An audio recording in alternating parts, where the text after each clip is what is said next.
তুই যখন যা রাস্তা পাইস না, তুই স্কুলে ভর্তি হয়েছিস, ভালো স্কুলে পড়াইছি, তুই কোচিং এ যাইতেছিলি ভালোটা, আমি ভালোটাতে দিলাম। তুই যখন যা হাত খরচের লাগে চাস, আমি তোর কোনোদিন না করছি?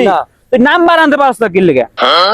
এর আমার জবাব দে, তুই নাম্বার আনতে পারস না কি লেগে? আমি চেষ্টা করি আনার জন্য। বুঝিস কিন্তু নাম্বার এবার যদি না আনতে পারস তাহলে কিন্তু আমি তোরে খাইছি। রে বাতিজা বকবি করতেছিস কি লেগা? কি হইছে বাতিজা? তোমার বাপে এত টাকা খরচা করে তোমার লেখাপড়া করায়, তা তুমি পরীক্ষা ভালো নাম্বার তুলতে পারো না, কি হইছে? আরে চাচা, আমি তো পরীক্ষা 100 পাই। তাহলে সমস্যা কি? সমস্যা হচ্ছে বাবা তো আমাদের ম্যাডামের নাম্বার চাইতে আছে। আকাশ, কি ব্যাপার? তুমি রমজানের দিন লুচ্চামি শুরু করছো? যাও এনতা যাও।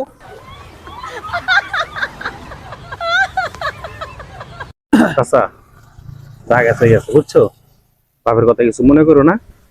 দরকার 500 টাকার চানা শেখার টাকা আমি দেবো, অনেক তুমি ম্যাডামের নাম্বারটা নিয়ে আমার দিও, ঠিক আছে? বাবা বুঝিস কিন্তু, নাম্বারটাই না আমারে দিস, তোর বাপের দিস না কিন্তু, ঠিক আছে? ভাবছিলাম আমার বাপেই লুচ্ছা, এখন তো দেখছি চাচাও লুচ্ছা।